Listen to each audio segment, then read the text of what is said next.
É bom vê-los em meu canal.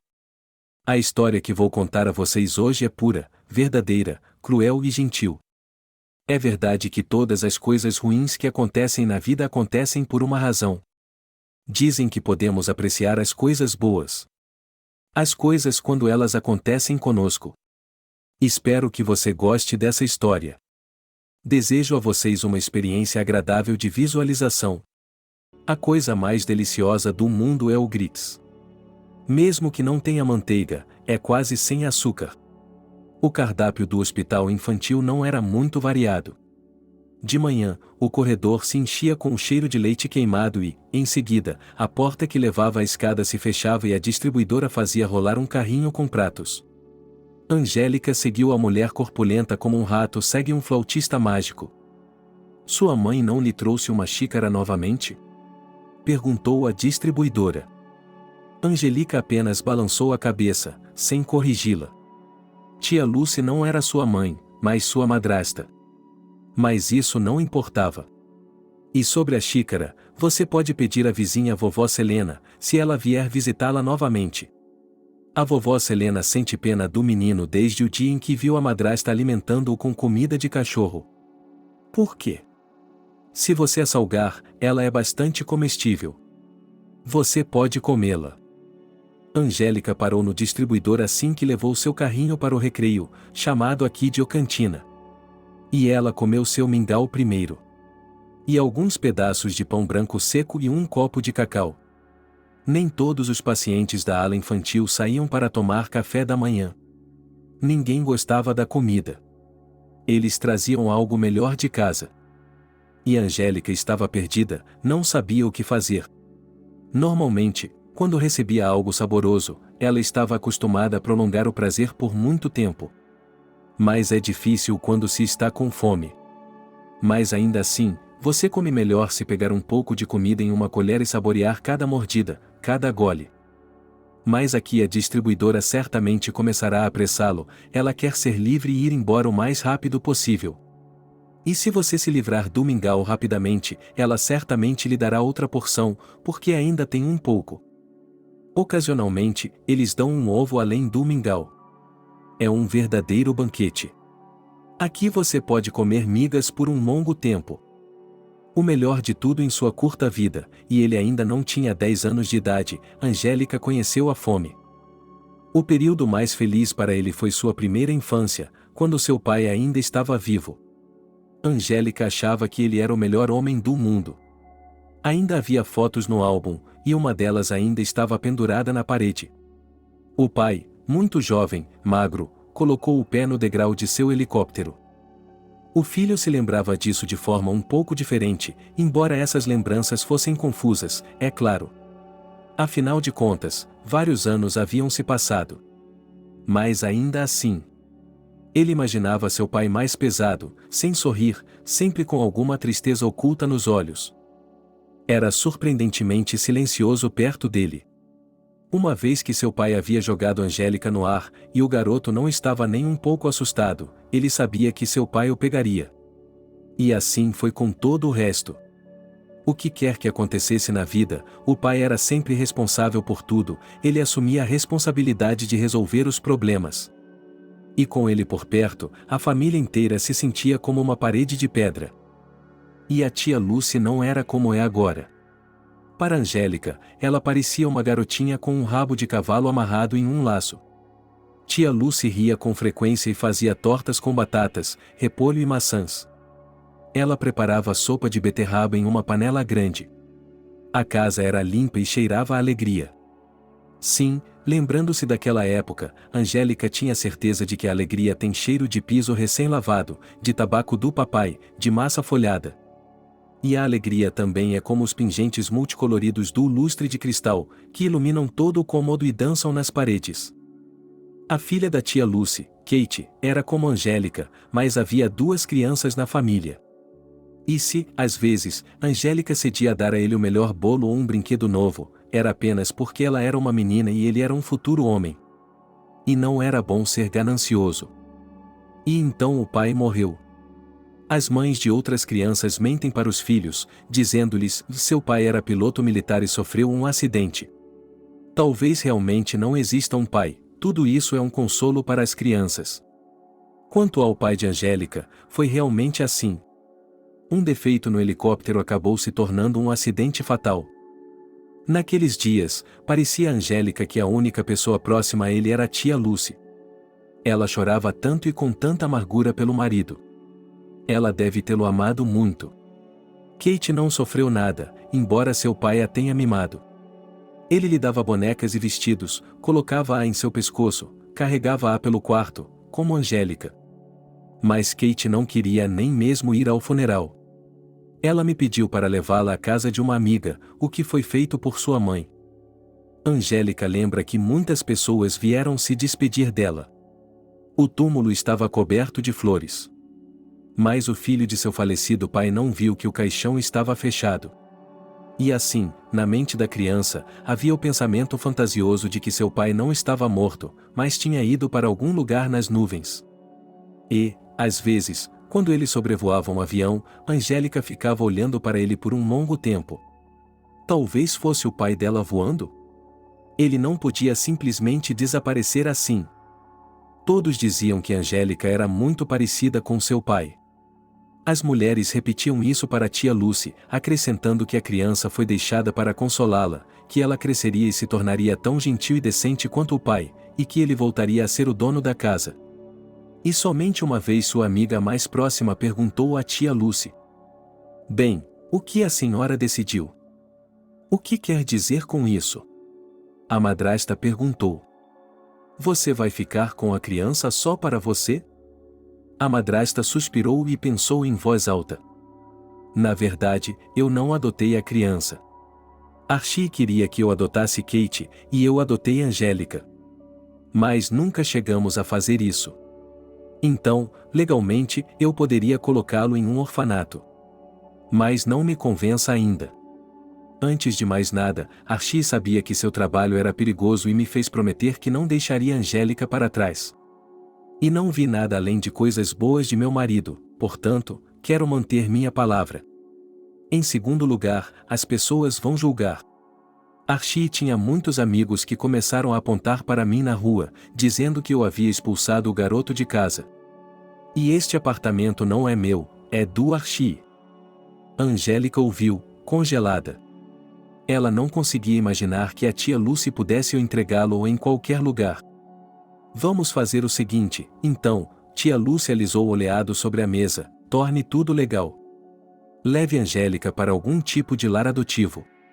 O Estado pagará pela criança, e você, como guardiã, receberá um salário. Você terá antiguidade.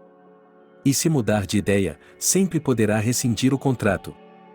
Daquele momento em diante, a princípio de forma quase imperceptível, mas gradualmente cada vez mais clara, começou a se perceber que a tia Lucy se referia à própria filha de forma muito diferente da enteada.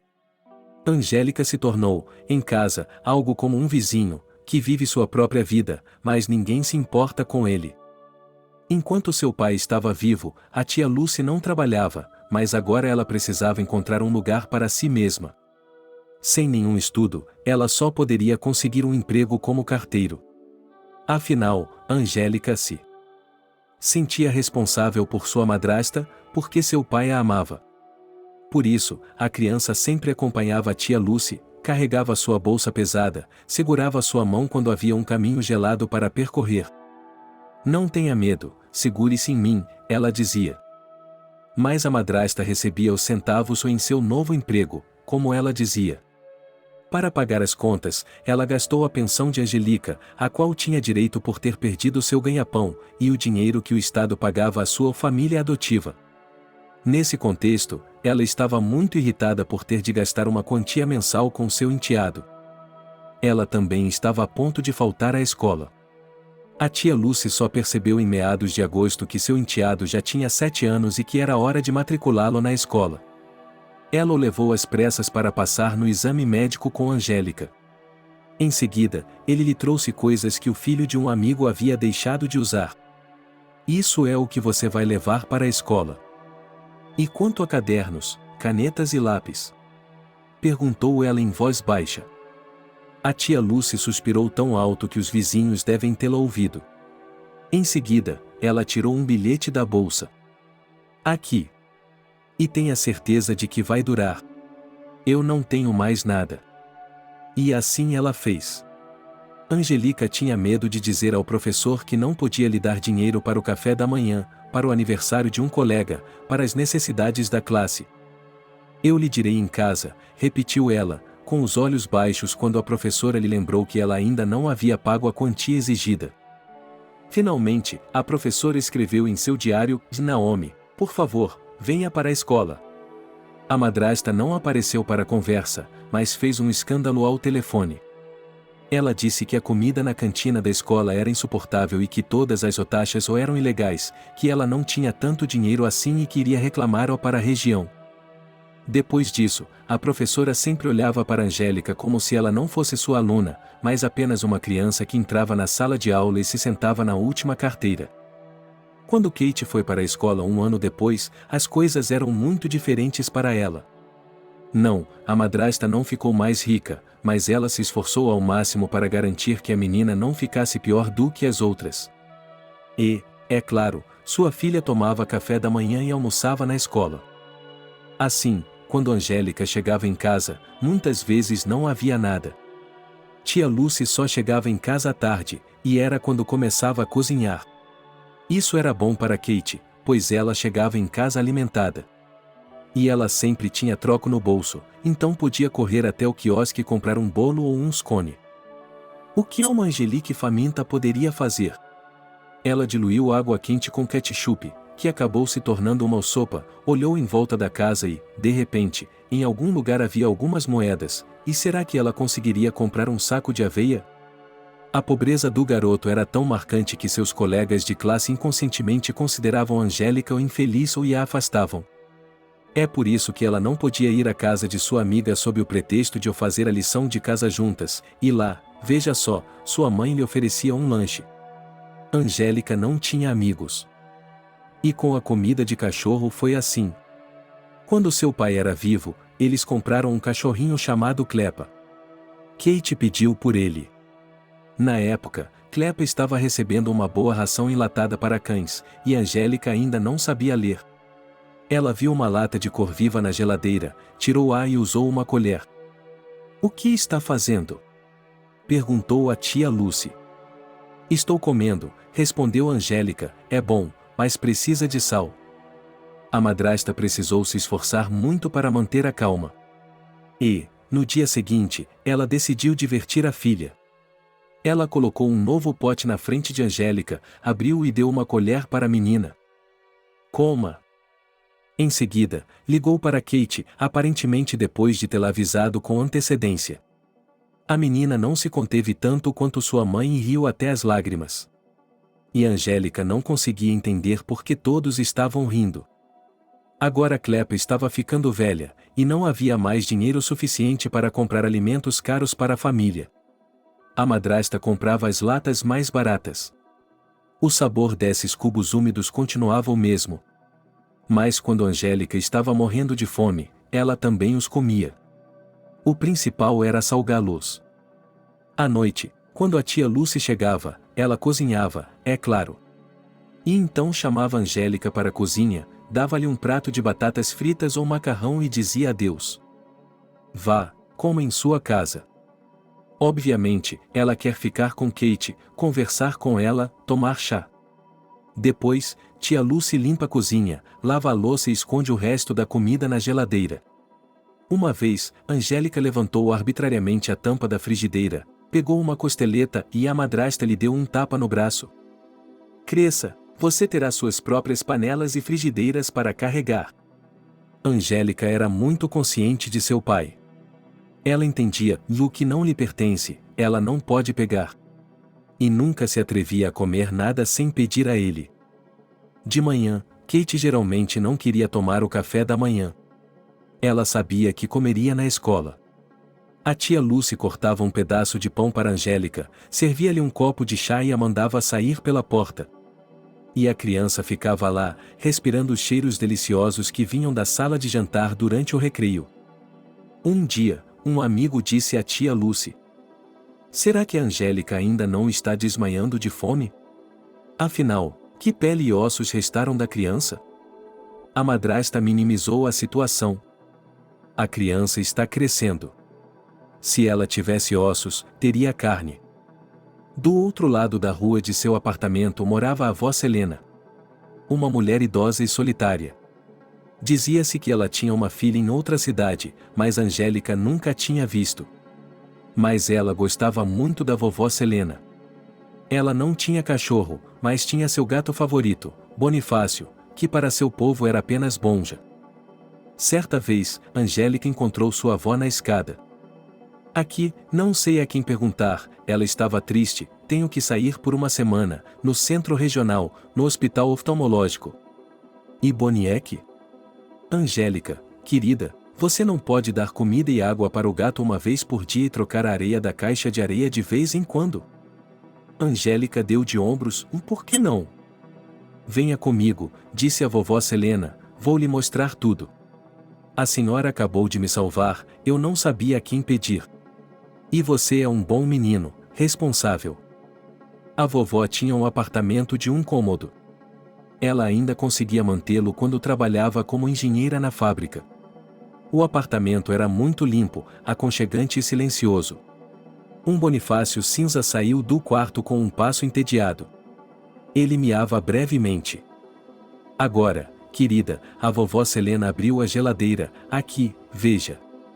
Eu sempre tenho sacos de comida, mas o Bonifácio não gosta muito deles. Aqui tem salsicha, frango, peixe para ele.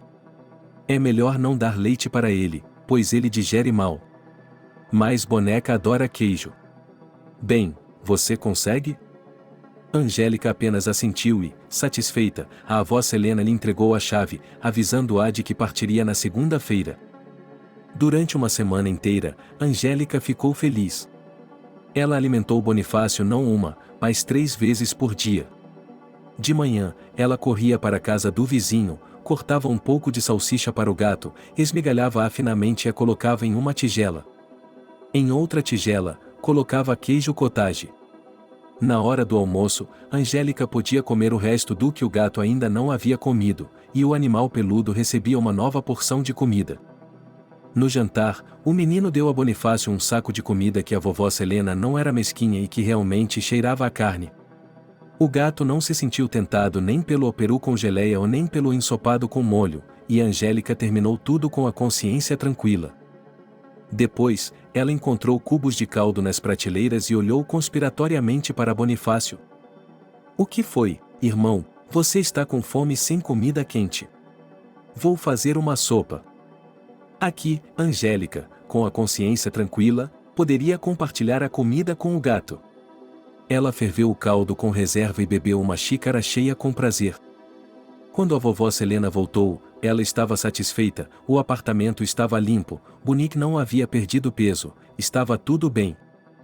Aqui, Angélica, ela entregou ao menino uma caixa de chocolates, você comprou mantimentos suficientes? Angélica apenas acenou com a cabeça. No fundo, ela estava triste porque uma época tão boa estava chegando ao fim. Ela gostava de ficar no apartamento da avó, era silencioso, tranquilo, ninguém interferia, ela podia ler livros o quanto quisesse. E na casa de Kate. A garota já havia percebido há muito tempo que seu irmão havia se tornado uma espécie de servo, e o tratava de acordo. E agora a velha está de volta. Não posso acreditar, vovó Selena olhou espantada para o conteúdo da geladeira, Bonifácio realmente comia ração para animais de estimação? Não havia nem mesmo um saco sobrando. Angélica ainda era muito jovem para se conter. Ela tentou, a criança se apressou, comeu um pouco. Não se preocupe, não sobrou nada. O que sobrou, eu terminei para ele. E lavei a tigela. Com bicarbonato de sódio. Vovó Selena olhou para a criança com outros olhos. Como se só agora ela tivesse notado os hematomas sob os olhos de Angélica, os cotovelos afiados e a magreza do menino. Lágrimas brotaram em seus olhos. Meu garotinho, foi tudo o que ela disse. Mas então ele se recompôs e se ofereceu. Você quer jantar com a gente, gosta de batata frita? Durante a refeição, a vovó Selena perguntou-lhe calmamente sobre sua vida e como a madrasta o trata. O que ele come? Ele tem tudo o que precisa? À noite, a idosa se revirou na cama. Ela não sabia o que fazer. Será que enviaria algum comitê formidável em busca de Naomi? Mas a criança seria levada para um orfanato. Será que ela estaria melhor lá? A vida em orfanatos pode ser muito difícil.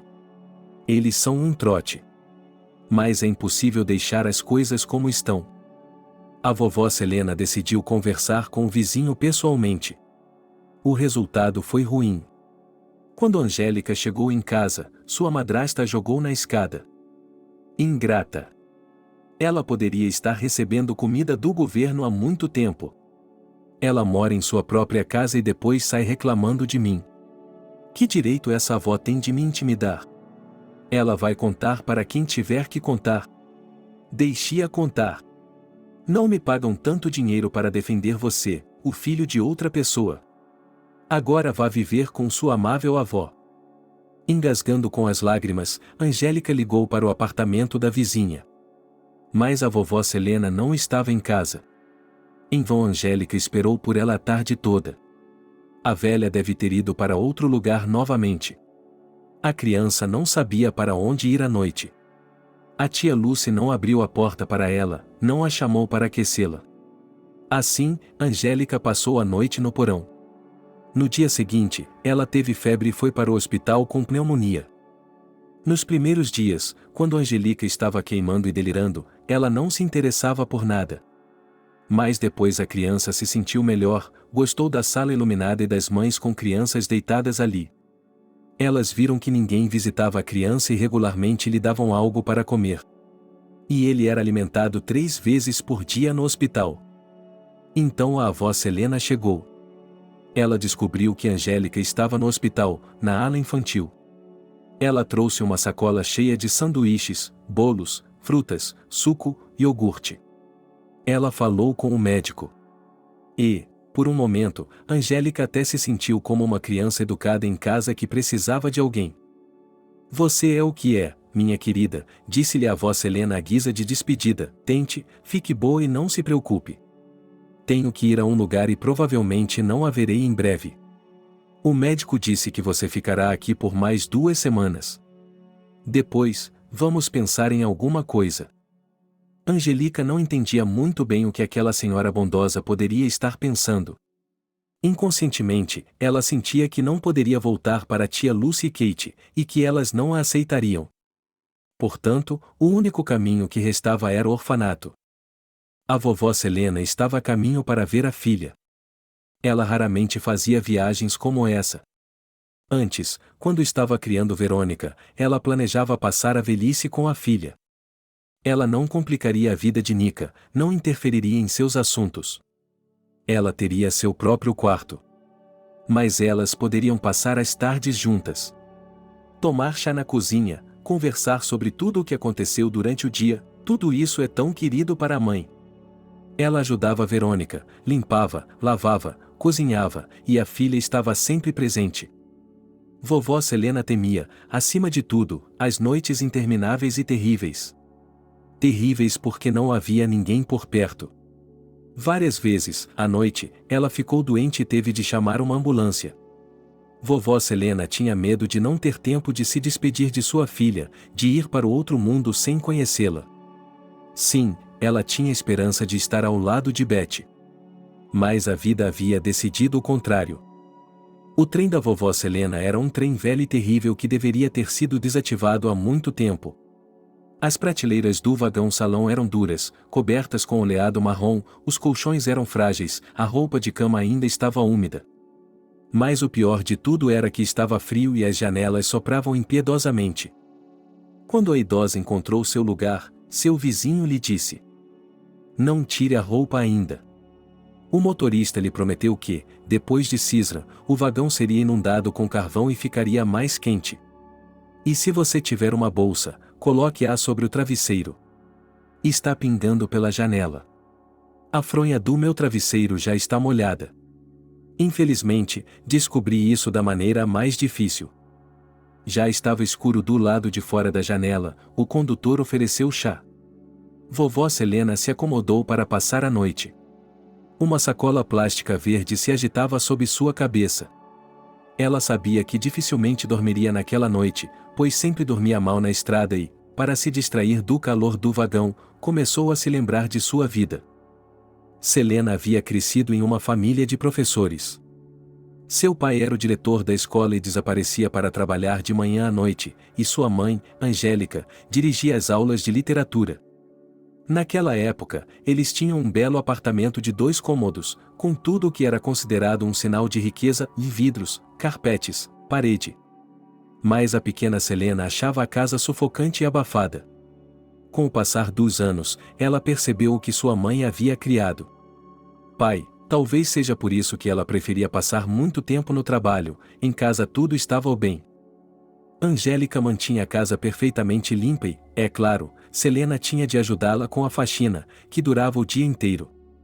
Havia provavelmente 15 tipos diferentes de panos, e cada um tinha seu próprio uso para tirar o pó, para janelas, para o encanamento, para pratos, para lustres e assim por diante. E Deus nos livre de misturá-los.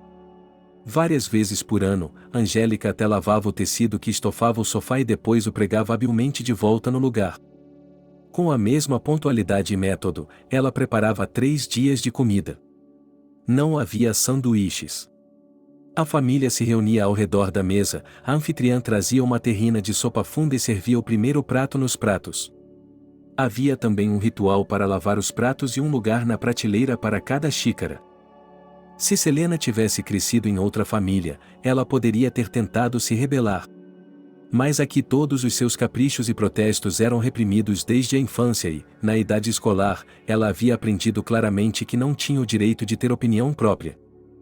O principal dever da garota era estudar, ela tinha que trazer para casa apenas notas ou A, as notas ou B ou eram tratadas por sua mãe como se fossem notas insatisfatórias. E como Selena também estava estudando na escola de música, ela não tinha tempo livre. Não lhe ocorreria trazer amigos para casa, muito menos um garoto. Embora Angélica trabalhasse como professora, ou seja, tivesse que gostar de crianças, na verdade, ela considerava todas as meninas mal educadas, e se comunicar com elas não faria bem a Selena, em sua opinião. Quanto aos meninos.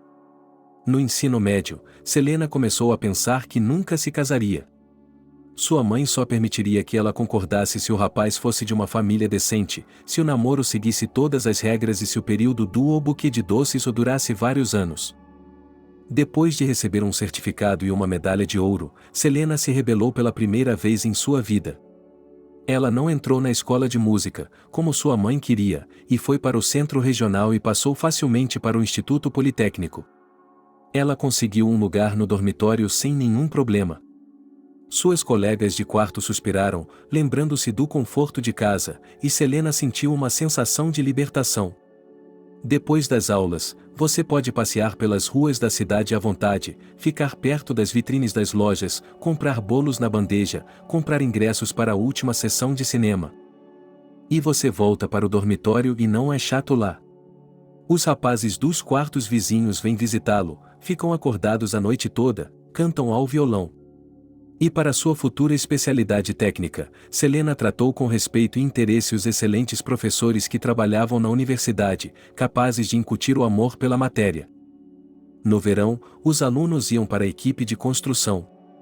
É claro que eles tinham que trabalhar muito, mas à noite ainda havia tempo e energia para nadar no rio e sentar-se perto da fogueira. Nessa época, Selena teve o primeiro romance de sua vida. Anthony tinha um sobrenome estranho, Stone, mas era o mais bonito dos rapazes, com ombros. E aqueles olhos azuis. No outono, quando os alunos foram enviados para as batatas, o relacionamento deles se tornou muito próximo. Raisha passou por momentos difíceis. O campo interminável, a lama, a umidade do quartel, onde os meninos dormiam. Anthony lhe dava suas luvas, carregava baldes pesados de batatas e dava um descanso à garota em todas as oportunidades. No final do outono, Selena percebeu que estava grávida. Ela consultou as meninas sobre o que fazer. Sim, foi isso que ela fez. Ela contou aos colegas de classe antes de Anthony. Você não pode esperar, Stone não vai se casar com você, suspirou uma de suas amigas, ele vai se formar e voltar para sua cidade natal. Seus pais já escolheram uma noiva para ele lá. Talvez seja melhor não dizer nada a ele, sugeriu outra, vá para o hospital e não haverá problema. Você conseguirá passar pela sessão de inverno, disse o terceiro, e a sessão de primavera. Bem, nós a ajudaremos. Cuidaremos do seu bebê. Pense nisso, Selena. Você não vai se perdoar depois. Selena não achou que fosse tão ruim no início. Mas quando ela contou a Anthony sobre sua gravidez, ele sorriu sem jeito, não disse nada e, a partir daquele dia, começou a evitá-la. Isso mostrou claramente à garota que ela tinha de resolver todos os problemas sozinha. Selena não se atreveu a fazer um aborto. Ela passou o inverno no hospital, em trabalho de parto. Mas conseguiu passar nos exames. E os professores sentiram pena dela, vendo-a tão magra, exausta. Eles não implicaram com ela, deram-lhe boas notas. Na primavera, Selena decidiu voltar para casa. Fazia muito tempo que ela não ia para lá, e esperava que seus pais não fossem muito duros. Ela gostaria de passar as últimas semanas antes do parto em sua cidade natal, ir ao hospital e depois voltar com o bebê para seu quarto, onde tudo lhe era familiar e conhecido. Talvez seus avós a ajudassem um pouco, só até Selena conseguir seu diploma. E então ela encontraria um emprego, alugaria uma casa. Mas cuidar do bebê no momento mais difícil, quando é preciso preparar desenhos, passar nos exames estaduais, e vale muito a pena. Não, Angélica não fez nenhuma cena. Ela, sem demora, no dia da chegada, conversou com a filha. Em um tom calmo e frio, ela avisou Selena. Eles são respeitados nesta cidade, a família era considerada irrepreensível até agora. E, de repente, você tem uma filha solteira, com um filho fora do casamento, que arruinou sua vida com as próprias mãos. Você percebe que precisa assumir a responsabilidade por suas ações? Perguntou a mãe em um tom rigoroso de professora. Selena assentiu com a cabeça. E você tem que pagar pelo fato de não ter resistido ao primeiro homem que conheceu, continuou Angélica, pois viverá em quartos apertados, estudando para os exames à noite, sob o choro de crianças. Isso é vingança. E se a vida não a castigar agora, você não tirará as conclusões certas. No dia seguinte, Selena voltou ao dormitório. Ela foi bem recebida. Recebeu um quarto no andar onde moravam os alunos que tinham família, muitos dos quais também tinham filhos. No final de maio, nasceu a pequena Verônica. Felizmente, o parto foi fácil, sem complicações. E Selena recebeu alta rapidamente. Ela passou por um momento muito difícil, mas as outras meninas não se recusaram a ajudar. Elas ficaram de babá para Betty, enquanto Selena corria para o aconselhamento, passava nos exames estaduais, defendia seu diploma.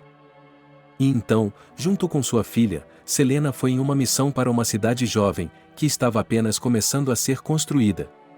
Assim, com o tempo, tudo aqui se tornou querido para o coração da mulher. Diante de seus olhos, foram construídas casas, hospitais, escolas, cinemas e lojas. No início, a pequena família morava no dormitório da fábrica, e Selena dava metade de seu salário para babá. Depois, a fábrica lhe deu um apartamento de um quarto. Foi uma verdadeira felicidade. A beleza de Selena não era bonita, mas sua aparência era bem agradável, e seu caráter, de acordo com as críticas gerais, era de ouro.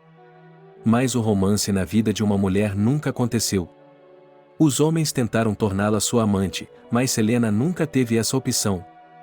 Se um homem inicialmente declara a ela que a esposa é para ele em primeiro lugar, e a conexão com ela, Selena, será apenas um passatempo agradável, por que você precisa dela? Além disso, havia vários exemplos de esposas que, depois de saberem da infidelidade de seus maridos, foram até seus amantes, fizeram cenas horríveis, gritando, arranhando os cabelos, envergonhando, xingando. Por que Selena precisava de tudo isso? Ela queria que sua filha a respeitasse. Selena se dedicou a Verônica. Ela criou a filha de forma oposta à que ela foi criada quando criança. Ela não a forçou a ser uma excelente aluna, permitiu que ela trouxesse seus amigos para casa, permitiu que ela tivesse um gato. Durante muito tempo, mãe e filha eram muito próximas. Ambas esperavam ansiosamente pelo verão, quando poderiam sair de férias em algum lugar. De sua fábrica, Selena recebeu uma casa de campo, vouchers para um acampamento pioneiro para Verônica e um resort para as duas. Se você se lembrar daqueles anos, mãe e filha ricas, é claro, não viviam ricas, mas não sentiam sua pobreza.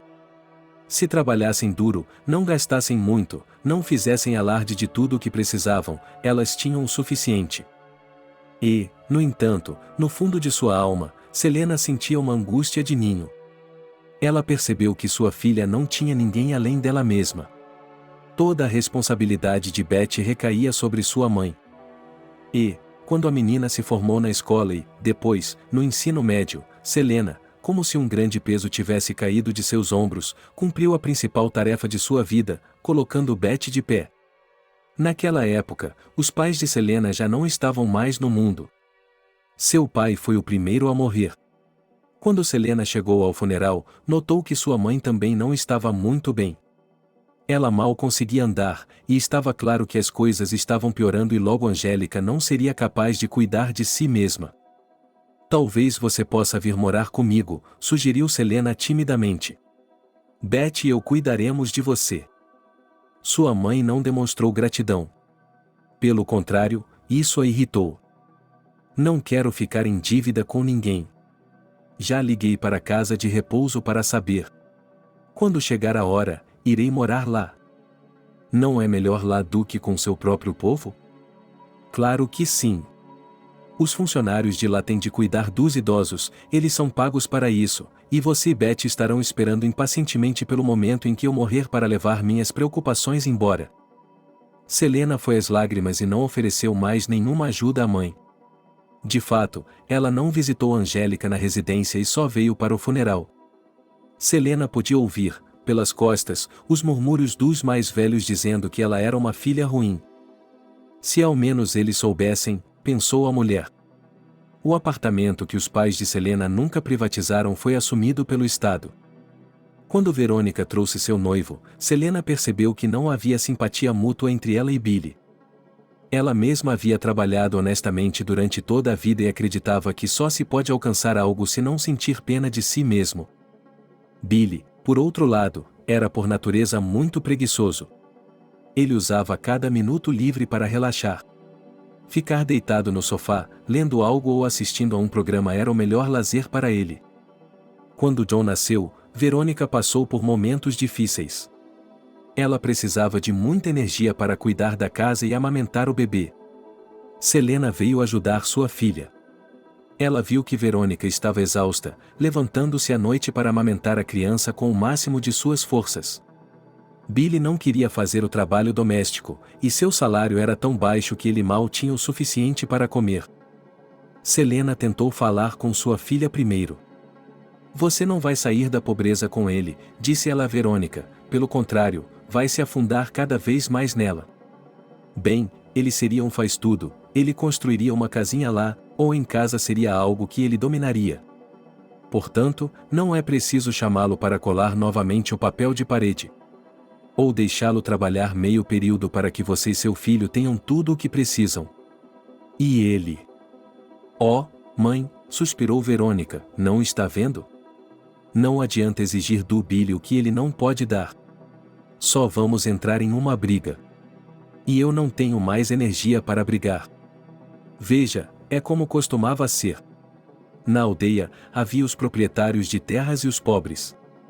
Os primeiros não tinham medo de trabalhar, e os últimos preferiam trabalhar o mínimo possível. Seu Billy não consegue se forçar a... Verônica apenas balançou a cabeça.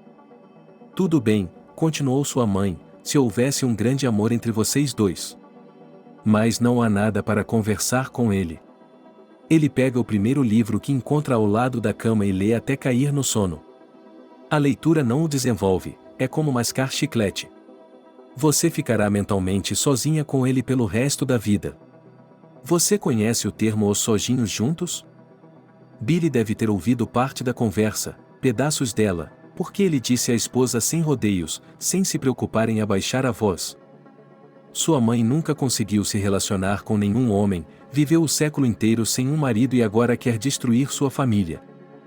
Naquela noite, Selena chorou amargamente. No dia seguinte, ela fez as malas e foi embora, procurando uma desculpa para não ficar com a filha. Ela prometeu a si mesma que nunca mais interferiria na vida de Verônica, a menos que ela pedisse sua ajuda. E a vovó Selena manteve sua palavra. Ela via cada vez menos a filha. Ofereceu-se para mandar o neto de férias, mas ele não estava interessado em passar os meses de verão na casa da avó. Apenas raras ligações telefônicas com parentes e lindos cartões para o ano novo. Uma saída para a avó Selena era a comunicação com a família, que morava com ela no mesmo terreno. Um jovem e bonito Archie, militar, piloto de helicóptero, e sua jovem e sorridente esposa Bárbara. Às vezes, Selena pensava que esse era o tipo de genro que ela gostaria de ter, pois Bárbara tinha sorte. Ela sempre podia recorrer a Archie se precisasse de ajuda masculina na casa, e as mãos dele eram de ouro. E quando o casal teve um bebê e Bárbara perguntou à vizinha, preocupada, se ela estava incomodada com o choro do bebê, a vovó Selena apenas sorriu. Eu a invejo, disse ela, pois não pude ver meus netos. E então Bárbara morreu. Uma complicação inesperada de uma simples operação. Archie havia envelhecido alguns dias. Selena, juntamente com outras mulheres, ajudou a organizar o funeral e o velório, e chorou, solidarizando-se com o pai e o filho órfãos. Alguns anos depois, Archie trouxe para casa uma segunda esposa, Lucy. A vida é a vida, suspirou a avó Selena, bem, ele é um homem jovem, onde a viuvez de todo o século. E a Leftina pode se tornar a segunda mãe de Angélica. Mas isso não aconteceu, e quando Archie não era mais, quando o relacionamento com a avó Selena com essa família não deu em nada. Naquela época, a senhora já estava aposentada, e a única alma gêmea para ela era o gato Bonifácio. E então, inesperadamente, Angélica teve de ser resgatada. A vovó Selena não podia cuidar da criança, pois, com a idade que tinha, não poderia. Mas Verônica. A mãe queria conversar com sua filha. John já tinha idade suficiente e Angélica precisava de cuidados reais. Talvez Betty aceitasse a criança e abrisse seu coração para ela. E se não, talvez ela conheça uma família que possa fazê-lo. A criança é de ouro, não se pode colocá-la em um orfanato. Já era tarde quando a vovó Selena finalmente adormeceu. Ela sabia que não desistiria do que havia feito e que lutaria pela criança enquanto tivesse forças. E tinha certeza de que Deus a ajudaria a fazer isso. Verônica nem se deu conta de que o mundo havia desabado em um dia, ou o quê? Ela comprou uma viagem para Nova York. A mais barata. Uma viagem de ônibus. Basicamente, era melhor não ir e ficar em casa. Havia um novo vírus varrendo o mundo. Cidade grande, grande risco. Em casa, de qualquer forma, você poderia ligar para um médico que conhecesse. Não apenas um médico conhecido, mas quase um médico de família. Quantas vezes ele havia levado toda a família para fora? Jack era um médico de quarta geração e vivia de acordo com os antigos ideais. Certa vez, John, lendo as memórias de James Herriot, disse: Mamãe, em Yorkshire, você liga para o veterinário à noite, ele faz as malas e vai embora. Aqui, a única coisa que você pode chamar à noite é uma ambulância e o Jack. E se ele não puder ajudar, ninguém pode. Para quem você liga em Nova York, em um hotel? O médico que receber a ligação virá. Ele o levará para um hospital onde haja vaga. Teremos de tratá-lo de forma geral. E depois é com os cartões. É assustador.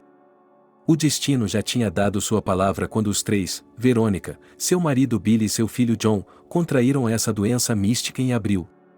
Por que mística? O vírus decidia quem viveria e quem não viveria. Verônica provavelmente morreria, mas Jack a ajudou a sobreviver. Durante 3 semanas, ela oscilou entre este mundo e o outro. Jack vinha pela manhã e, à noite, lhe dava soro. Ela conseguiu dormir durante esses dias? Um hospital durante o dia, outro hospital à noite, onde ele fazia tomografias. Ele era um profissional de alto nível e, é claro, todos precisavam dele naqueles tempos terríveis. Naquela época, Verônica não tinha dúvidas de que Deus, aquela luz, era tudo o que existia. Ela sentia que estava conectada a esse mundo por um fino feixe de prata, puro e forte, como uma corda. E essa corda cantava Live ou Viva. Billy e John haviam se recuperado facilmente, e não havia necessidade de se preocupar com eles. Verônica chorava de vez em quando e não queria ver ninguém. Apenas Jack não a incomodava. Ele era a única pessoa perto dela que havia se envolvido na recuperação de pessoas de outro mundo daquele horror. Mas agora que Verônica havia se recuperado, ele estava dedicando todo o seu tempo e energia a outros que estavam atualmente fazendo equilíbrios mortais. Verônica usou a internet para comprar uma viagem. Ela não tinha para onde ir. Talvez se seu marido e seu filho tivessem percebido que ela havia sobrevivido a um milagre, se ela tivesse sentido a alegria e o carinho deles, ela não teria pensado em sair de casa. Mas seu marido chegava em casa do trabalho e se sentava ao computador. Nessa máquina inteligente, ele se dedicava ao que Verônica chamava de O Village of Fools, ou Vila dos Tolos, quebra-cabeças, desenhos cômicos, paciência. Ele matou o tempo de forma inepta, que o matou com maestria, escreveu Jacques Cocteau. Verônica passou a sentir, depois da doença, uma aversão aguda ao desperdício sem sentido das coisas mais caras. John mal estava em casa, estava tendo um caso com uma garota e tudo mais não merecia sua atenção. Verônica tentou entrar em uma rotina. As compras, a cozinha, a lavanderia, a limpeza.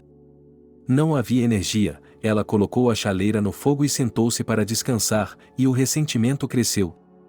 E o ressentimento crescia. Por que tentar? A vida havia lhe mostrado que ela poderia morrer e eles nem perceberiam. Verônica tinha estado em Nova York há muito tempo, quando criança, com sua mãe. Na grandeza dessa cidade, tremendo sob o céu cinzento, vivia o mesmo anseio que agora está na alma de Verônica. Nova York estava em sintonia com ela. Ela não conseguia andar muito, passava de ônibus por esses palácios e monumentos, a música da arquitetura congelada em pedra. Quando ela informou a família sobre sua partida, John pareceu não ouvi-la, mas Billy, clicando em seu mouse, perguntou: "Você decidiu tirar férias?" Sim, e Verônica jogou o moletom na bolsa com tanta força, como se esperasse que ele se estilhaçasse e que o tilintar dos fragmentos lhe desse prazer. O grande ônibus de turismo estava apenas um terço cheio. Verônica sentou-se longe de todos, na parte de trás, sozinha. Colocou um travesseiro sob o pescoço e se cobriu com uma manta xadrez. Os protetores auriculares que havia comprado na farmácia ajudaram a mal ouvir o filme O Shirley Weasley o que estava passando na TV. Verônica fechou os olhos. Em tal anabiose, saindo dela apenas nas paradas sanitárias, ela chegou a Nova York. O ônibus parou perto da estação de trem e o embarcou a guia turística, uma mulher magra na casa dos 50 anos que se apresentou como Nathalie. Ela usava um casaco azul e um boné azul escuro com uma pena. Em qualquer outra cidade, Nathalie teria se destacado, pois era um tanto esquiva para uma senhora do século XIX. Mas em Nova York, ela se encaixava. Nathalie falava tanto, com os inevitáveis olhe para a esquerda, olhe para a direita, que logo Verônica ouvia apenas o murmúrio de sua voz, não as palavras. A voz não era irritante. Provavelmente, a guia turística também tinha tato na vida. Verônica pagou antecipadamente por um quarto de hotel separado. Mas ela teve uma surpresa. Não era realmente um hotel, mas um albergue inferior. Estava localizado em um prédio antigo, em um antigo apartamento de luxo. Havia molduras no teto e várias lareiras. Na entrada, em uma pequena sala que deve ter pertencido ao serviço, estava a recepcionista. Ela hesitou antes de entregar a chave a Verônica. "Sabe de uma coisa? Deixe-me colocá-la em outro quarto", sugeriu ela. "É simples e miserável, minúsculo, vazio, com apenas uma cama e uma mesa de cabeceira e uma janela para o pátio. O pátio é triste, se você olhar para ele o dia todo, vai querer se enforcar." Eu lhe darei um quarto com 9 camas, você viverá lá sozinho. Não há muitas pessoas aqui agora, o albergue está vazio. Não vou acomodar mais ninguém por 2 noites. Mas o quarto é grande, e as janelas têm vista para o rio Fontanka. Quase todo o espaço do quarto de 9 camas estava ocupado por beliches. Mas em um canto havia a maior lareira que Verônica já tinha visto. É claro que ela nunca havia sido acesa nas últimas décadas, mas era muito fácil imaginar o fogo. A lareira era decorada com anjos moldados. Verônica, sem acender a aurora, foi para a cama perto da janela e ficou sentada por um longo tempo, observando as luzes dançando na água do rio e quase sentindo o calor fantasmagórico da lareira em suas costas. Ela se sentiu um pouco perdida nos séculos e estava prestes a tentar encontrar o caminho de volta para o presente. Estava na hora de comer alguma coisa. Verônica não tinha comido nada desde ontem. A recepcionista Cassie disse que havia um frigobar, chá, café e biscoitos no quarto.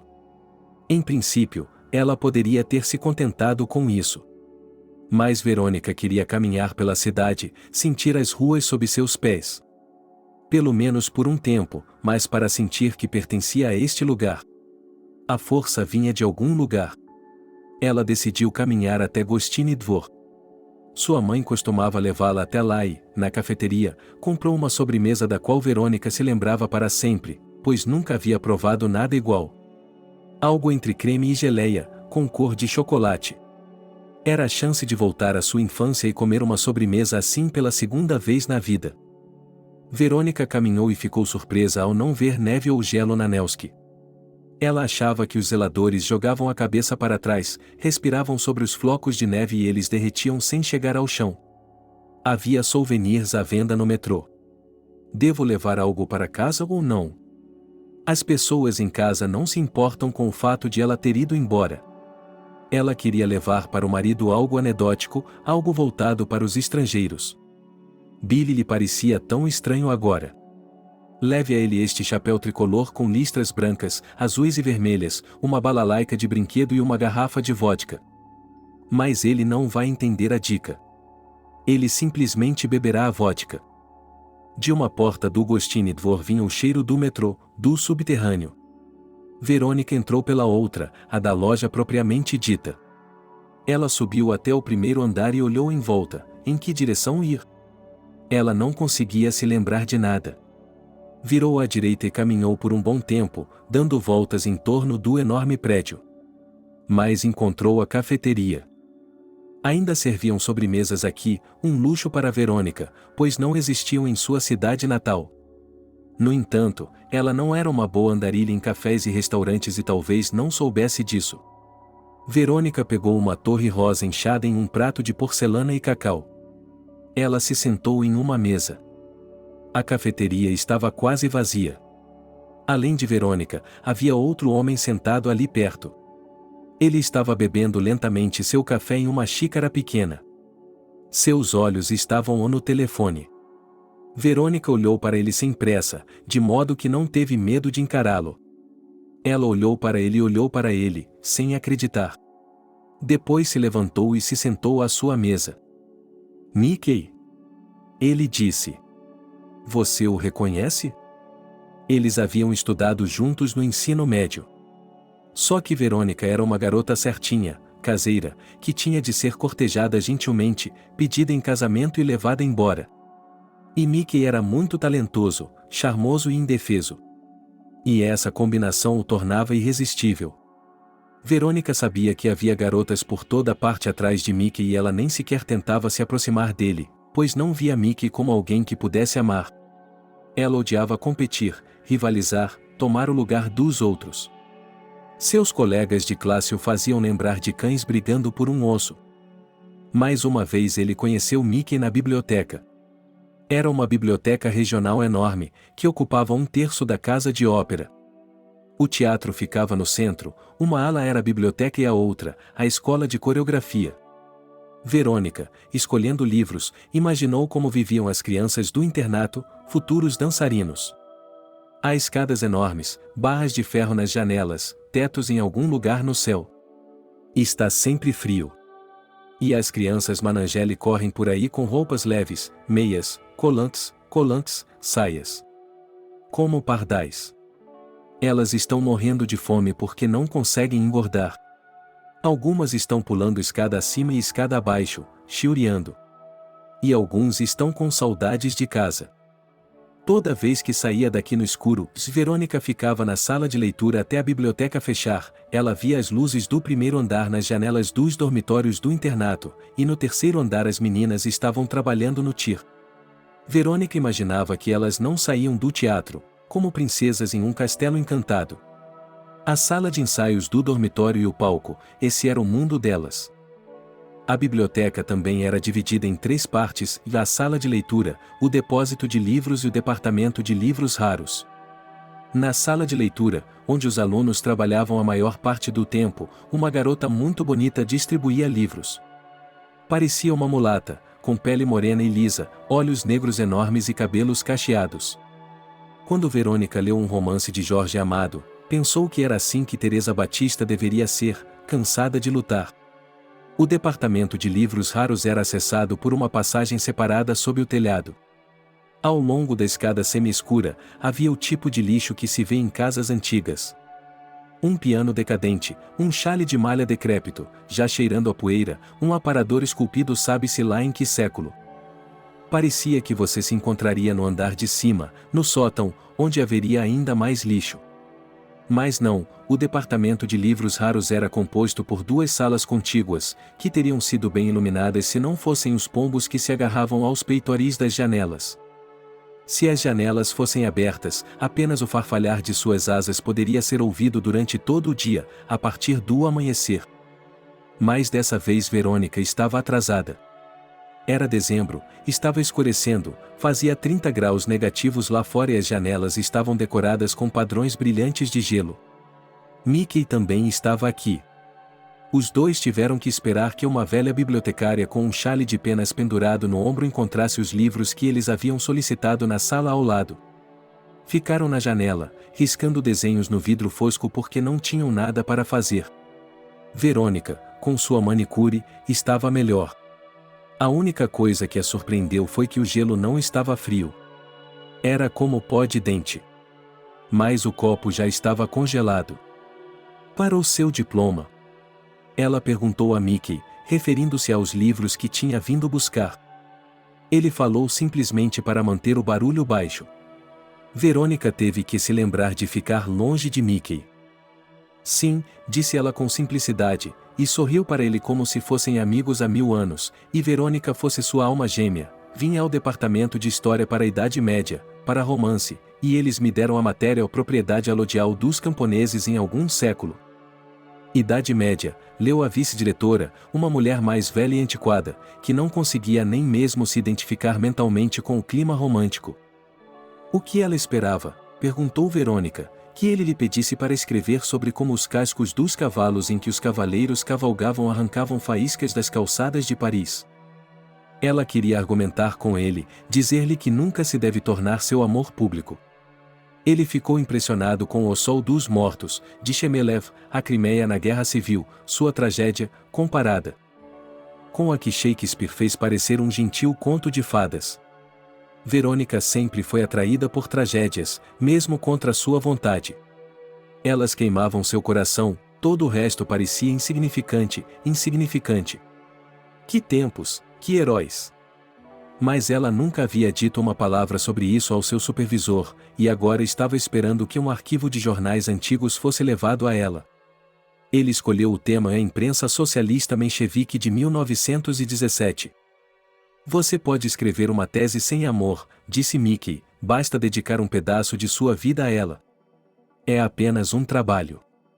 Escrever uma tese é como ir buscar um saco de batatas no mercado. Não se pode escrever sem amor? Verônica apertou os olhos, embora a luz da sala fosse fraca, proveniente de uma única lâmpada pendurada em um longo fio. Um livro, disse Mickey.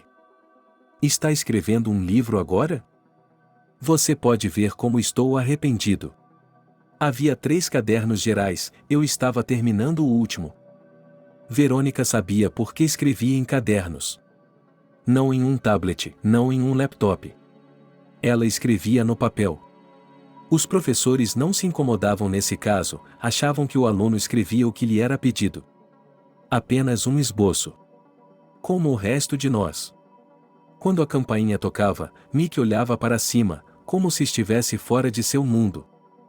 Que aula tivemos? Ele perguntava. E agora seu romance inacabado foi roubado. Provavelmente são garotas do dormitório, groupies. Elas não se importam se é uma gravata, uma bituca de cigarro, uma peça de roupa íntima ou um livro. Desde que seja de seu ídolo. Mas eu não posso, disse Mickey, quase desesperado, mesmo que eu o recupere, não posso continuar. Alguém o está lendo. É como se estivessem com os pés sujos. Qual é o objetivo? Quem se importa tanto quanto eu? Ele olhou para Verônica com um olhar tão infantil e desamparado que só então percebeu por que todos precisavam dele. Ele sempre tem a mente aberta. É como sentar-se perto do fogão e aquecer as mãos. Não importa quanto tempo dure o fogo. Mas aquele momento feliz quando a chama de outra pessoa se aproxima. Mickey não parecia bem agora. Alto, ele parecia mais baixo. Mais jovem ainda, mais velho. Betty. Ele disse, oh meu Deus, Betty. Ele deixou o telefone de lado e agarrou as mãos dela. Ele não hesitou nem por um segundo. As mãos dele estavam quentes, as dela estavam frias. Você mora aqui? Ele perguntou, há quanto tempo você mora aqui? Como é possível que não tenhamos nos conhecido? Verônica fechou os olhos.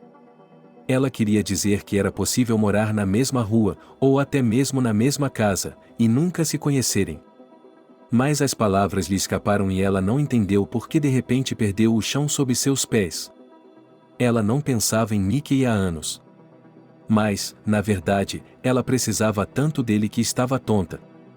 Por que isso aconteceu? Ele a havia levado para a cabana. Mais tarde, ela percebeu que ele estava falando de um chalé, um lugar onde a família passava as férias. Então ela viu uma casa. Uma casa de conto de fadas em uma floresta nevada. A neve aqui era tão pura. Sua brancura não tinha nada a ver com o homem. Um vestido de anjo. Mickey abriu o portão de pedestres com dificuldade, caminhou até o chalé naquele branco virgem e se juntou a ela. Verônica não se perguntou se ele morava aqui, se a havia trazido para a casa de outra pessoa. Isso não importava agora. Um corvo voou, a neve caiu de um galho, e Verônica sentiu que estava fora do tempo. Era como se ela estivesse no limiar entre a infância e a adolescência, e tudo diante dela era como uma lousa em branco. Eles podiam moldar um boneco de neve, fazer um anjo, deitados na neve batendo os braços como se fossem asas, e podiam se beijar, abraçando-se com tanta força. Eles se empolgaram e perderam o equilíbrio, mas não cambalearam tentando sair do monte de neve, mas continuaram bebendo um do outro, e os lábios frios e ávidos eram mais inebriantes do que champanhe. Ela pensou que nunca mais teria isso em sua vida. As chamas do forno holandês queimavam, e Mickey havia deixado a porta aberta, e o calor fluía para eles, e o próprio forno estava tão quente que o metal parecia rosa e transparente. E passou muito tempo até que o forno esfriasse, quando as chamas se apagaram e o fogo tremeluziu nas brasas. Verônica e Mickey olharam pelas janelas brilhantes para a cidade escura da noite. O pequeno quarto era tudo o que havia para a cama. Eles estavam deitados exaustos, incapazes de levantar os braços, incapazes de puxar o lençol para cima. Finalmente, Verônica tocou a testa do homem. Ela estava úmida de suor. Grânulos grossos. Verônica rolou de costas, sentindo uma leveza no corpo que nunca havia sentido antes. Era como se ele não pertencesse a ela agora, mas a outra mulher, mais jovem.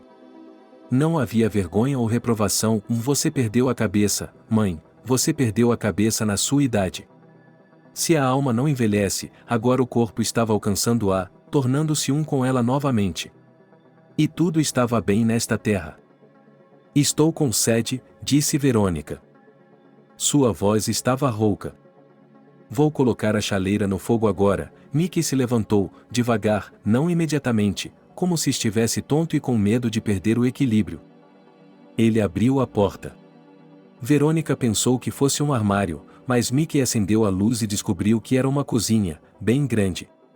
Ele despejou água na chaleira elétrica e, 1 minuto depois, ela fez barulho. "Por que você não mora aqui no inverno?" perguntou Verônica. "Você sempre quis privacidade. Mas aqui você está em uma realidade paralela, em outro mundo." Mickey voltou com 2 xícaras de chá. As xícaras eram simples, de cores diferentes. Uma em xadrez vermelho e verde, a outra com um ursinho de pelúcia vestido de Papai Noel. "É a Dasha da minha sogra", disse ela com um sorriso, "eu a odeio." "A Dasha ou a casa da sua sogra?" Verônica esclareceu. Ela se sentou e puxou o lençol até quase a garganta. Foi então que o cansaço se instalou. E não havia ninguém para culpar. Por que Verônica achava que tudo tinha voltado com a liberdade que ambas tinham tido um dia? Ambos estavam conectados.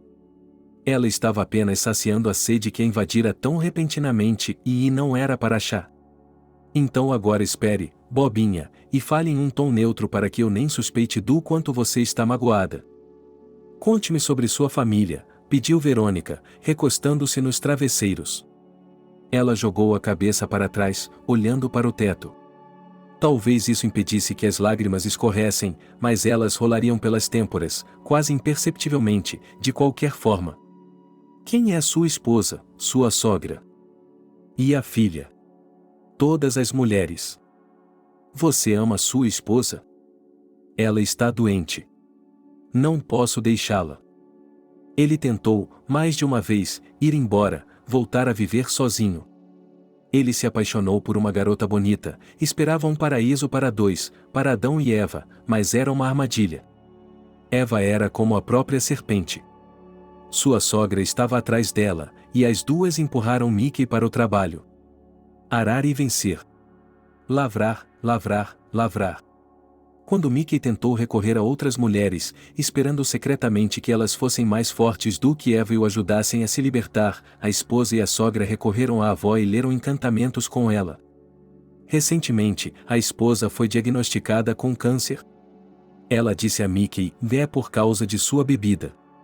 Agora ele está no hospital, fazendo quimioterapia. Os médicos dizem que ela vai ficar bem. Você escreve livros? Escrevo discursos para funcionários do governo, disse Mickey. Eles gostam de falar diretamente. E pagam muito dinheiro para parecerem inteligentes. E os médicos precisam de muito dinheiro.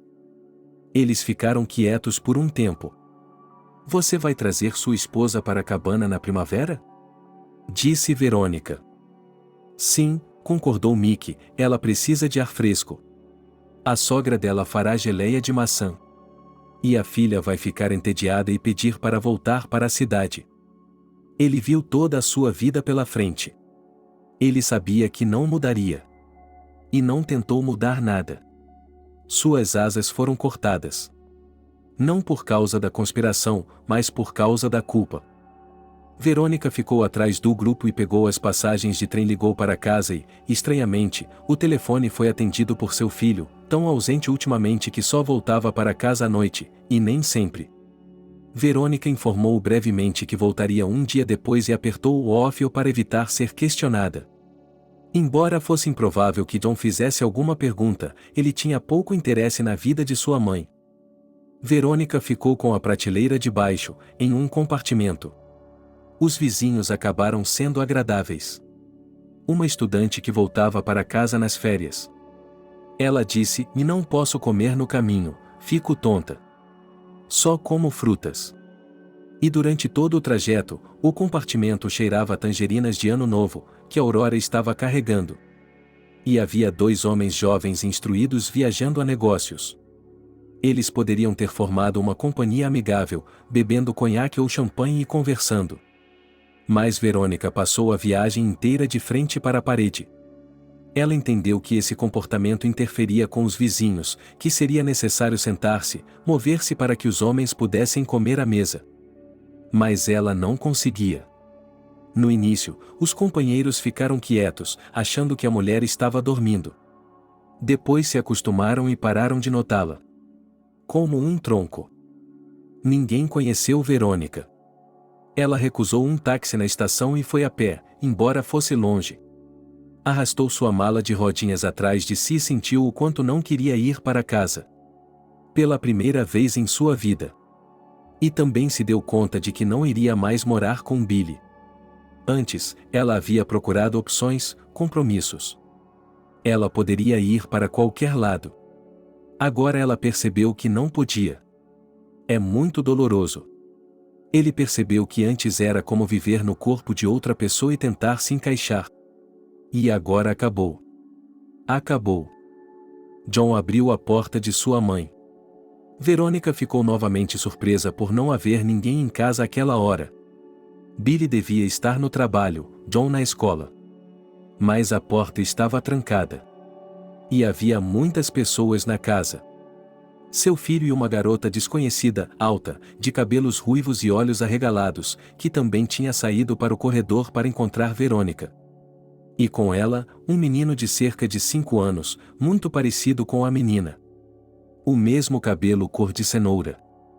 Mamãe, disse John, e o coração de Verônica se apertou porque fazia muito tempo que seu filho não começava uma conversa com ela com essa palavra, de mamãe, estes são Nancy e Michael.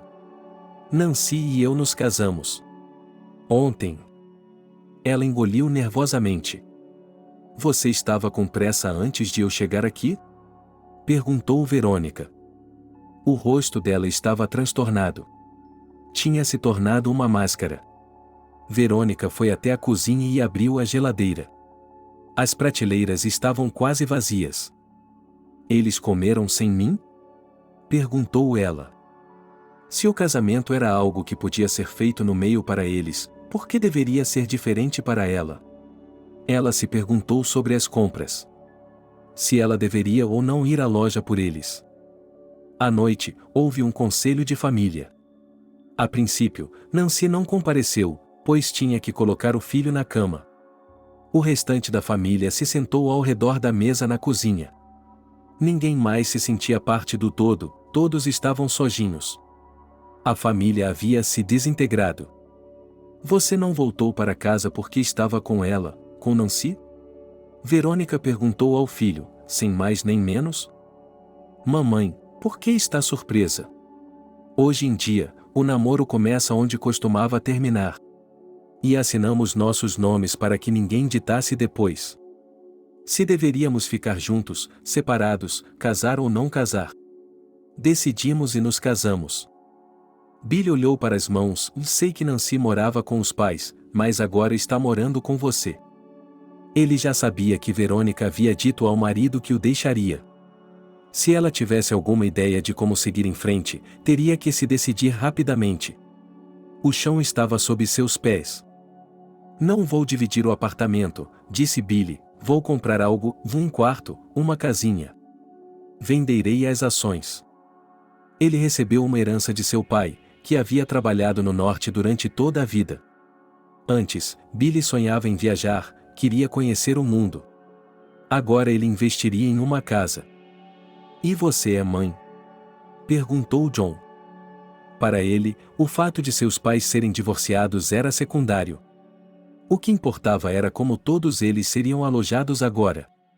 Nancy não seria assediada? Ela seria feliz? A ruiva saiu do quarto, fechando a porta atrás de si. O menino adormeceu. Ele não havia dito uma palavra a Verônica durante todo o dia, mas naquele momento ele foi até a mesa e se sentou no conselho de família. Tenho uma proposta, disse ele, há uma casa de campo, herança da avó, em Alepole. Ela a deixou para mim como herança. Eu a dou a você. Você pode se mudar para lá e nós ficaremos aqui. Ele ainda não chamava Verônica pelo primeiro nome ou, Deus me livre, por mãe. Alipol, Alexandrovskoye-Pol, era o bairro mais pobre da cidade, todo particular. Os recém-chegados não construíram mansões aqui. Não havia florestas, rios ou lagos por perto. Não havia natureza alguma, apenas casas de madeira lotadas construídas em meados do século passado. Aqueles que foram para Alepoli foram embora para sempre. Era quase impossível vender uma casa aqui, trocá-la por algo mais decente. Qualquer pessoa no lugar de Verônica teria feito um escândalo, gritando e quebrando pratos. Você está me expulsando do meu próprio apartamento? Vá em frente. Faça uma hipoteca e dê-o fora daqui. Verônica acha que seu filho está indo embora e que ela não o verá mais, a menos que o persiga como um cachorro, implorando por atenção. Nancy colocará John contra ele. Ela dirá que a mãe dele quer ficar sozinha em um apartamento de 3 quartos e nos sacudirá como o esterco de uma pá. Será ainda pior se o Billy for embora e a Verônica e os filhos pequenos forem morar nesse apartamento. Nancy olhará para ela como se ela não fosse nada. Como se não fosse nada. E assim, dia após dia, mês após mês, porque Verônica não concordava com seus planos. Tudo bem, eu vou para aquela cabana, disse Verônica. Tem todas as comodidades, Nancy foi generosa com a explicação, e faremos tudo por meio do MFC para que seja legal. E não há como voltar atrás. Até Billy, indiferente à casa, olhou para Verônica com surpresa. Ele não achava que ela concordaria. Sem mais nem menos, em poucos minutos, eles haviam concordado em entregar à ruiva tudo o que possuíam, tudo o que haviam acumulado ao longo dos anos.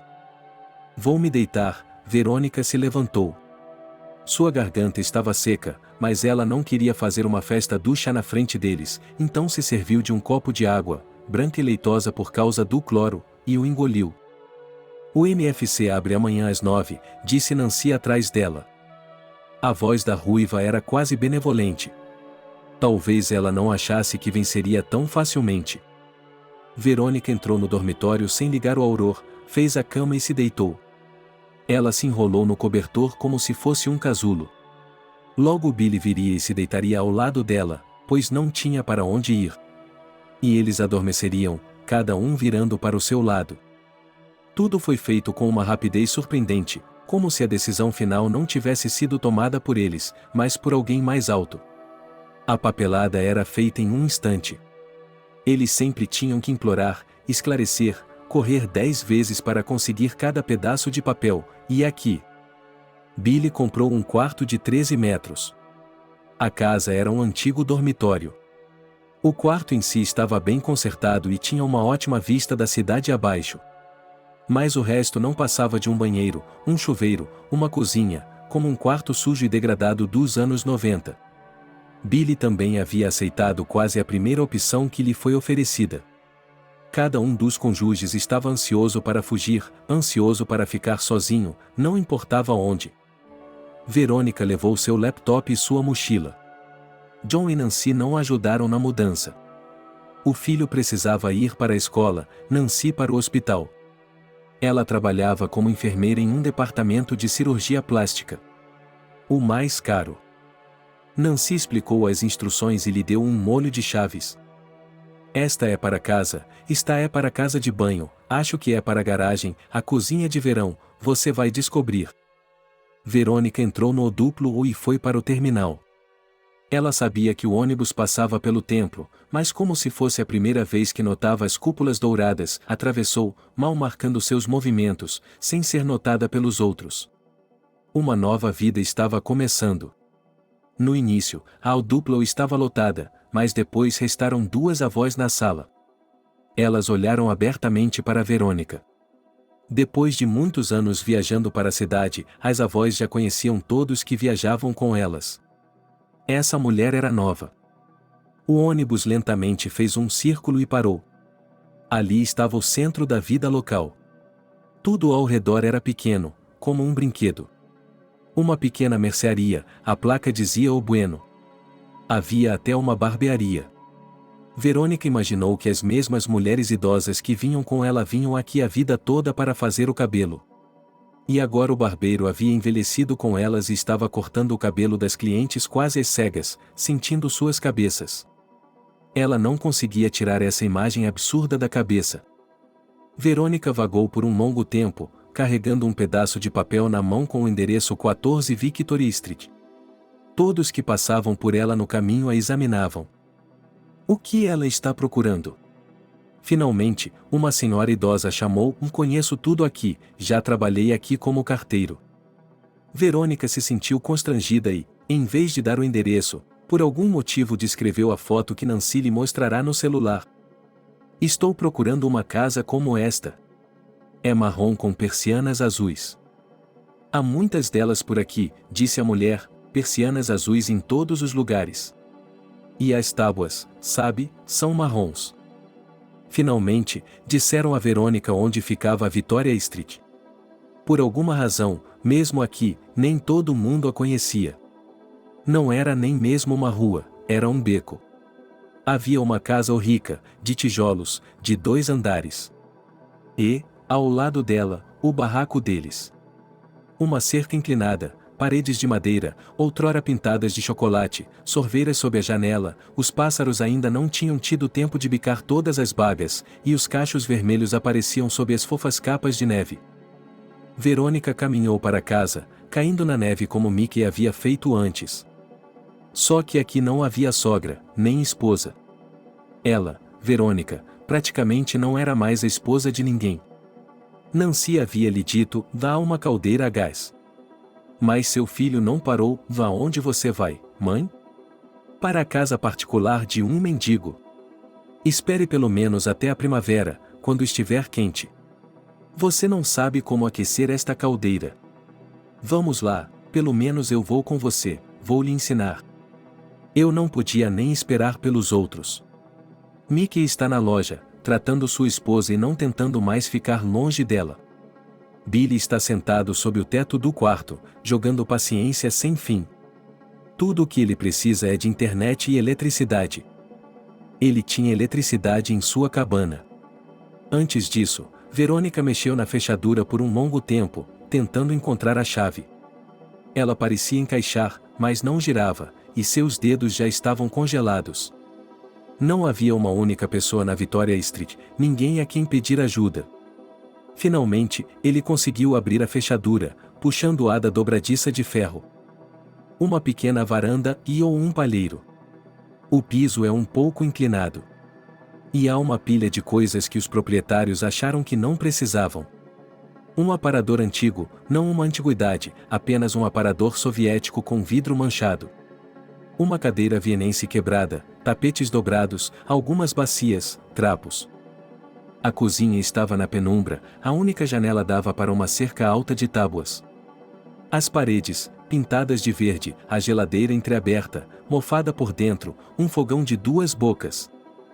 Verônica acionou o interruptor de luz. Havia luz. Mas era só isso. Boba, ela nem tinha perguntado se havia água na casa. Aparentemente, não. Havia uma cisterna sobre a pia enferrujada, um balde no chão. À direita da cozinha há um pequeno cômodo. Também na semi-escuridão, com uma janela voltada para a mesma cerca. A única coisa que cabe aqui é uma cama estreita e um guarda-roupa duplo ao pé.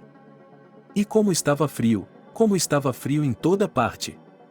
Verônica entrou em outro quarto, maior e mais iluminado, com 3 janelas. E completamente vazio.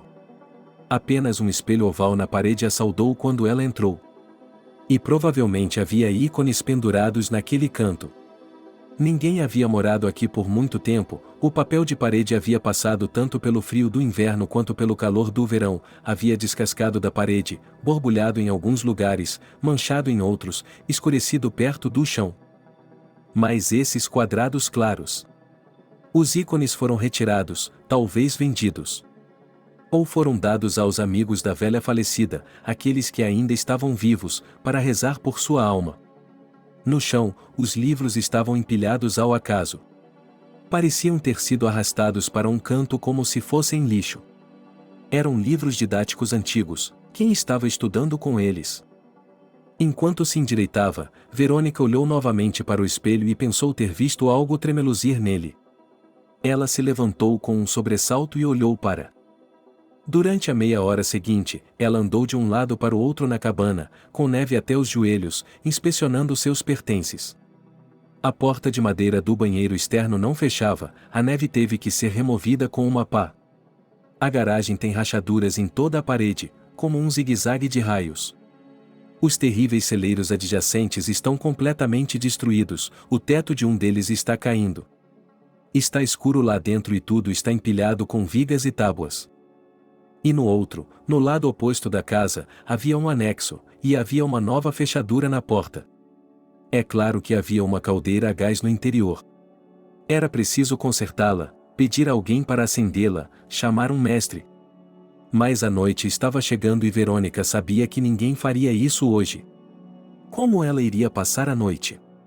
Ela estava com muito frio.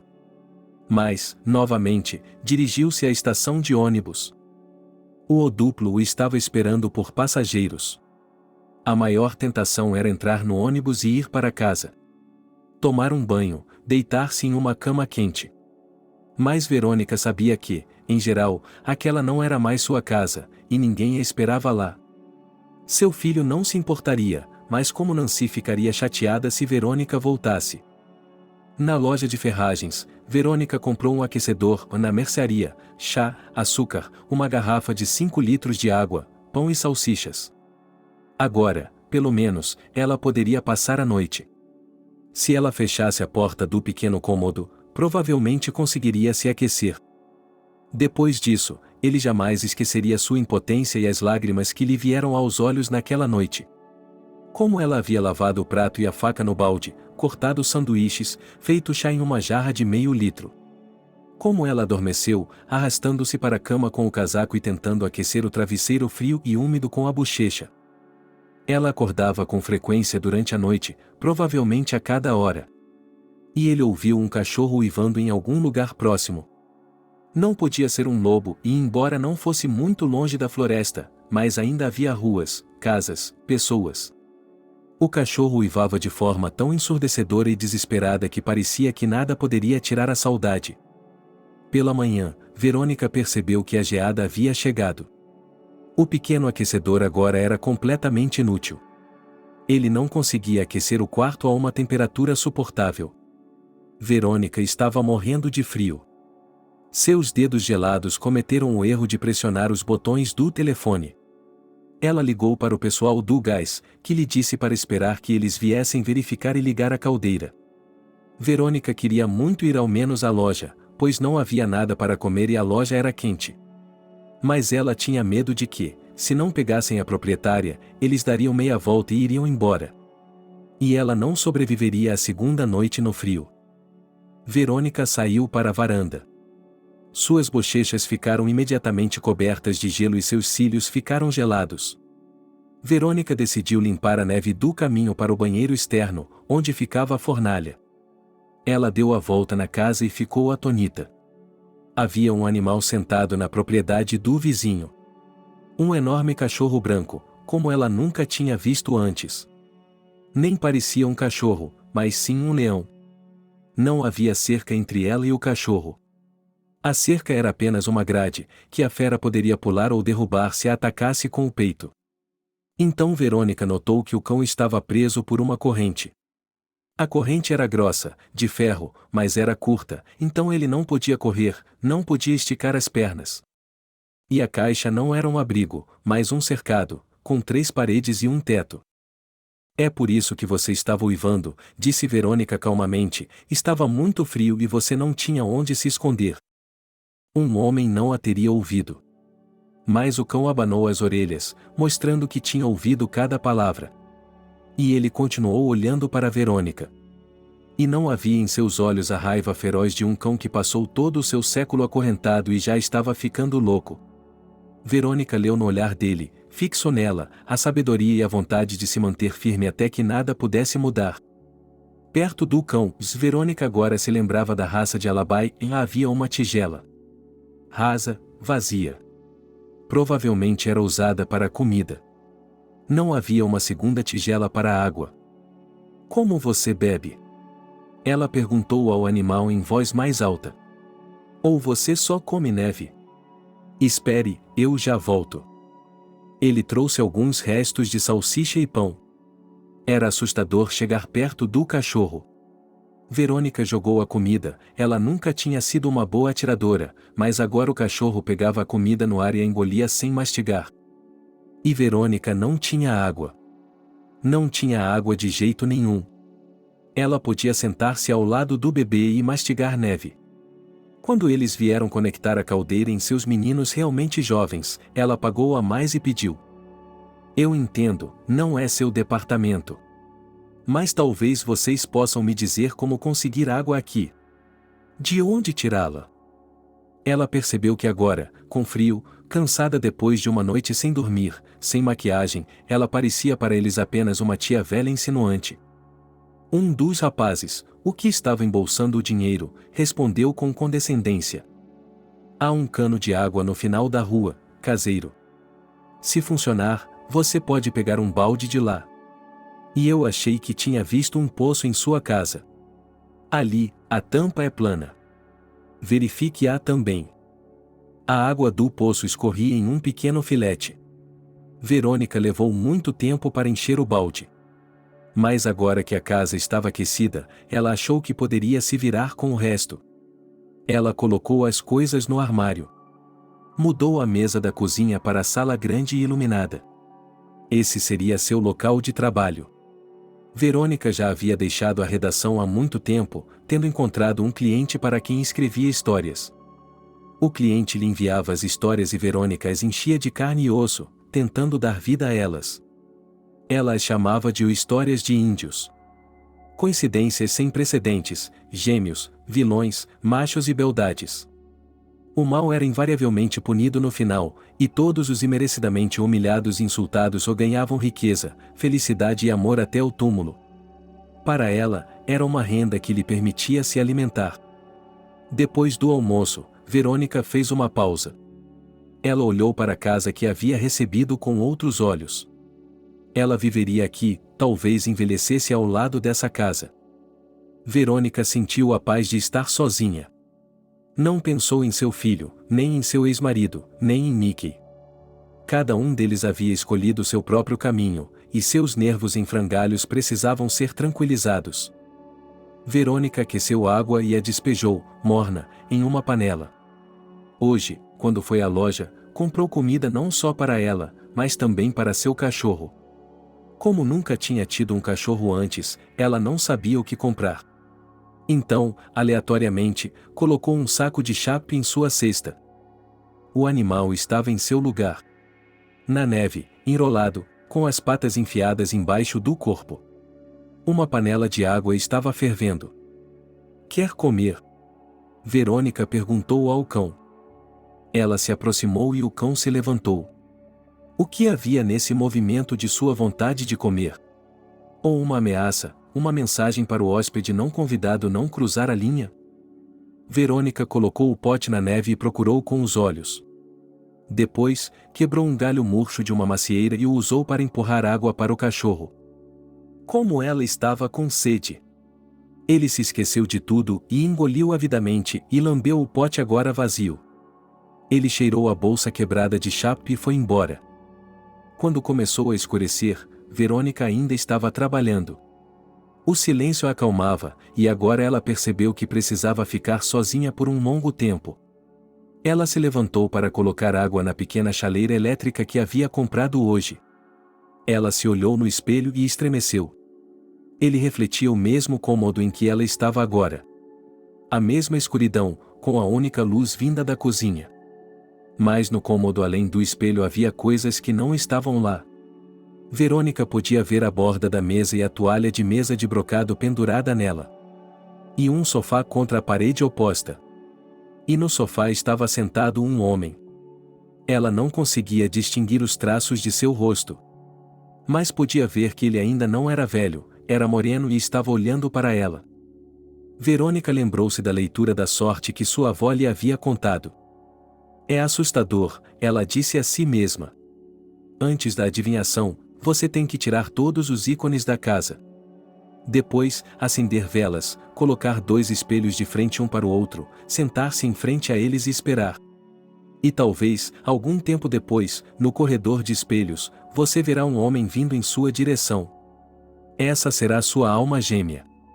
Mas assim que olhar para o rosto dele, você terá de virar o espelho. Porque se esse homem chegar à fronteira e sair do espelho para a sala, ele o matará. Não se pode mexer com o impuro.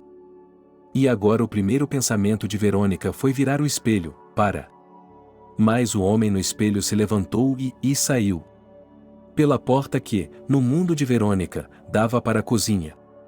Ele saiu e foi embora. Parecia-lhe que algo aconteceria em seu destino, que alguma mudança ocorreria. E no dia seguinte, quando o telefone tocou, ela percebeu que eles haviam começado. Ficou ainda mais surpresa quando ouviu a voz de sua mãe. Desculpe-me por vir sem avisar, disse a vovó Selena. Estou aqui para vê-la e tenho uma conversa muito importante para ter. Mas, mãe.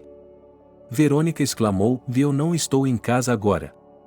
Quero dizer, não, eu estou, mas agora moro em outro lugar. Ela não contou à mãe sobre o divórcio nem sobre a mudança para uma casa em ruínas, pois não queria aborrecer a mãe. Ele achava que sua mãe tentaria interferir, argumentar com o neto, e isso não acabaria bem. A mãe estava em uma idade em que precisava ser protegida de informações negativas. Verônica teve uma premonição de que chegaria o momento em que ela e a mãe teriam que morar juntas. De forma alguma ela colocaria sua querida senhora em uma casa de repouso. Bem, você vai me explicar tudo depois. Vovó Selena estava com pressa, eu estou no trem, a conexão nem sempre é boa, ela cai. Dê-me seu endereço. Vejo você lá. Algumas horas depois, Verônica já estava na estação de trem.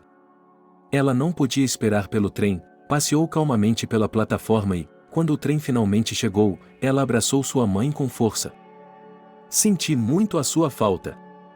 Quando estavam no táxi, Verônica pediu. Não desmaie. Sim, a casa é velha e está em ruínas. Mas agora ela é toda minha. Talvez fosse isso que eu quisesse em minha velhice, não dever nada a ninguém. Eu sabia que era muito difícil assustar a mamãe. Selena tinha passado por tanta coisa e tinha sobrevivido a tudo. Mesmo assim, eu temia a reação da mulher mais velha. E, de certa forma, ela estava certa. Vovó Selena andava pela casa com os lábios apertados. Tem certeza de que fez a coisa certa? Ela finalmente perguntou. O que quer dizer com isso? Quero dizer que você provavelmente sabe em seu coração como isso vai acabar. O John não vai durar muito tempo com aquela perseguidora de saias. E não se trata nem mesmo dele, não se trata de Nancy o submeter à vontade dela, mas sim dela. Hoje ela tomou o apartamento de sua família. Amanhã isso não será suficiente, e ela não terá mais nada para tirar de John. Ela dividirá a casa, colocará seu filho em algum guarda-roupa. Ele também cederá a ela, como um homem orado. E ela irá procurar um novo peixe dourado. Alguém que possa lhe dar mais, e depois mais, e depois mais. E uma casa como a que você tem agora. É preciso muito dinheiro ou as mãos de um homem muito capaz. Você tem alguma dessas coisas? Mamãe, a senhora sempre diz todas as coisas certas, mas é tão insensível. E se eu não tivesse procurado os rapazes e meu filho tivesse me repreendido por arruinar a vida dele? A vovó Selena olhou para a filha por cima dos óculos. Por que não deixá-los testar a si mesmos para ver quão fortes são seus sentimentos? E se eles se separarem, graças a Deus, você não acha? Betty, há algo que você não está me contando. Acho que era tão importante para você se livrar de tudo de uma vez, especialmente do seu marido, que você desistiu. Você disse que faria qualquer coisa para ser livre. Verônica ficou em silêncio. Então ela disse. Talvez você também tenha razão. Enquanto tomavam chá, vovó Selena esfregou a testa com a palma da mão. As mudanças em sua vida tornam um pouco difícil ter a conversa que vim ter aqui. Qual é o seu problema? A voz de Verônica estava temerosa. Talvez a mamãe tenha um problema de saúde? Veja, eu queria que você acolhesse uma criança. Sobre o quê? Isso é algo que Verônica nunca esperou. Ouça o primeiro. E a avó Selena contou à filha toda a história da família. Que Angélica tinha pais jovens e maravilhosos. Mas primeiro ela perdeu a mãe e, alguns anos depois, o pai. Angélica nunca deveria ter sido abandonada por sua madrasta. É inacreditável que ninguém tenha dado o alarme até agora. Uma criança faminta está disposta a comer comida de cachorro, mas Angélica, ao contrário do cachorro, tem um senso de dignidade, não reclama, não implora. Ela aceita apenas o que, do seu ponto de vista, ninguém precisa. E recentemente o bebê quase morreu de pneumonia. A madrasta, ao que parece, tinha medo de ser processada. E agora ela quer ir em frente, abrir mão da guarda e mandar a criança para um orfanato. E esse não é o caso. Angélica tem um coração de ouro. Ela precisa de uma família. Achei que só havia uma pessoa a quem ela poderia confiá-lo, você. John cresceu, ele tem sua própria vida. E você poderia ser uma mãe para essa criança. Mas agora a comissão está vindo para examinar os lares. Eles deixarão uma criança viver nessas condições? Mãe, estou surpreso com você. Não posso lhe responder de imediato. Mas prometo pensar no assunto. À noite, Verônica tentou deixar sua mãe o mais confortável possível. Ligou a calefação, colocou lençóis limpos, trouxe-lhe outra xícara de chá com limão. E por um longo tempo elas se sentaram e conversaram sobre a vida. Não se tratava apenas do fato de que elas não se viam há muito tempo. Mesmo quando se telefonavam ou se visitavam, não conseguiam ser tão francas como eram hoje. A avó Selena achava que não tinha mais o direito de interferir na vida da filha, mesmo que não gostasse, e achava que Verônica era infeliz em sua família. Mas esse era o caminho que a filha havia escolhido para si mesma, então a mãe deveria ter ficado de fora e apenas observado. Verônica percebeu que sua mãe estava certa sobre a coisa mais importante. Mas a jovem achava que ainda não podia mudar nada, ela tinha um marido, um filho. E só agora Beth se sentia livre, como em sua infância. E, à noite, ela sonhava novamente com o homem de cabelos escuros que a olhava atentamente, como se estivesse esperando por algo. "O que você quer me dizer?" perguntou Beth. Ele não respondeu. Mas então um rapaz de cabelos loiros entrou na sala e se sentou ao lado do estranho. Eles começaram a conversar animadamente, mas Verônica não conseguia ouvir o que eles estavam falando. Ela acordou novamente com a mesma sensação estranha. Se antes, cansada de tudo o que havia passado, ela achava que não haveria mudança em sua vida, teria que viver sua vida. Agora ela tinha uma noção do significado do que estava acontecendo. Percebendo que o principal ainda está por vir. E você tem que guardar suas forças para tudo. A vovó Selena também não havia passado a noite em vão. Ela não havia desistido de sua ideia, mas agora estava pensando sobre ela à luz das mudanças na vida de sua filha. E talvez algumas delas fossem para melhor. "Bem, já pensou em alguma coisa?" perguntou a Verônica. "Primeiro temos que ir, ver o rapaz, conhecê-lo", disse a filha com cautela. "Não é que não gostemos um do outro, mas apenas. É impossível perceber imediatamente que somos estranhos, que não há intimidade mental entre nós." "É claro que devemos ir", disse a avó Selena com seriedade, "mas sobre intimidade mental, você fala de si mesma. Angélica ainda é uma criança pequena. Seu coração está pronto para se abrir para qualquer pessoa que seja gentil com ela. E eu queria lhe dizer outra coisa. Se tudo der certo, vamos vender tudo. Eu venderei meu apartamento, você venderá esta casa e nos mudaremos juntos. Teremos o suficiente para comprar uma casinha modesta no subúrbio, algo em que possamos morar imediatamente. É para lá que levaremos Angélica." "Oh, mamãe", disse Verônica, como uma criancinha, "estou tão cansada." E por um longo tempo ela ficou sentada com a cabeça apoiada no ombro de sua mãe. Sem pensar em nada, apenas sentindo o calor da mão que a segurava. Costumava haver uma grande varanda no hospital infantil, e as crianças em tratamento costumavam ficar deitadas ali por muito tempo, respirando ar fresco, pois o hospital ficava perto da floresta. A varanda, é claro, ainda estava lá, mas havia se tornado uma loja de sucata, e a entrada estava fechada. Quando Angélica se recuperou, o médico a aconselhou a caminhar. "Você está muito melhor agora, irmão, do que quando veio nos ver. Não está tão desnutrido, tem um rubor nas bochechas e seus exames estão muito bons. E seus laboratórios estão muito bons. Por que você não sai um pouco? Caminhe pelo prédio uma vez, depois 2 vezes no dia seguinte. E depois você sobe nos esquis, brincou o médico. Ele conhecia a história do garoto e queria sinceramente ajudá-lo. A única coisa que ele não levou em conta foi que Angélica não estava usando roupas com as quais pudesse andar pelo parque do hospital. Mas a tia Mallory, a enfermeira, percebeu. Ela lhe deu uma jaqueta velha de alguém e algumas botas grandes, mas que podiam ser usadas.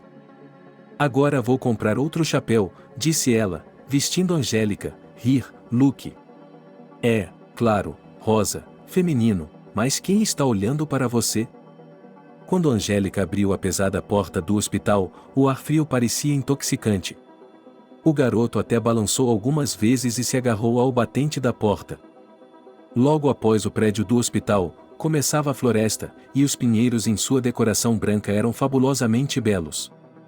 Não muito longe dali, um homem de moletom e chapéu Ushanka estava escovando a neve. Angélica também queria trabalhar com a neve. Com seu pai, eles costumavam fazer um enorme boneco de neve em dezembro. Mas o menino percebeu que aquele não era um lugar para se divertir. Mesmo assim, ela decidiu se aproximar do zelador e perguntou: "Posso ajudá-lo?" O homem olhou para ele com atenção.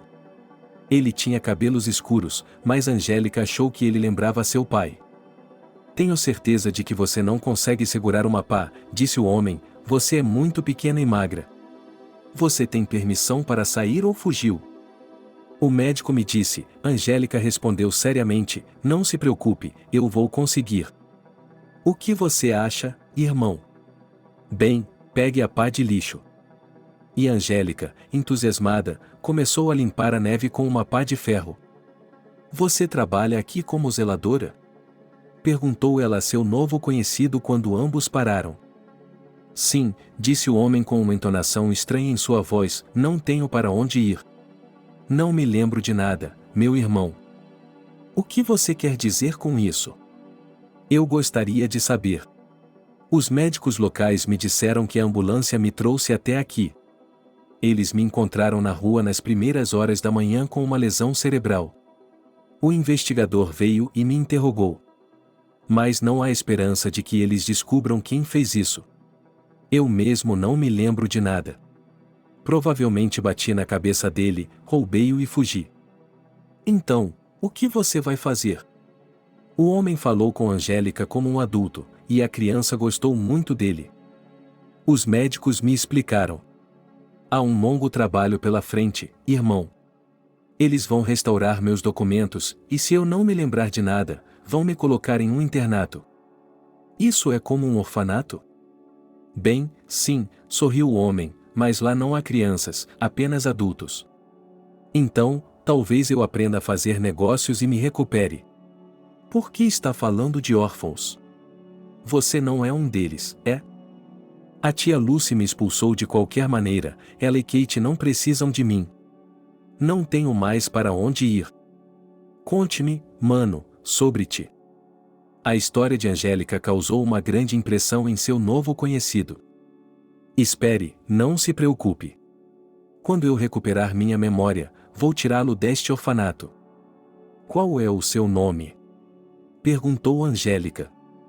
"Aqui eles me chamam de Belry", sorriu o homem tristemente, "mas, por enquanto, me chame assim." Enquanto isso, Angélica olhava para longe. Belry se apoiou em sua pá e olhou também.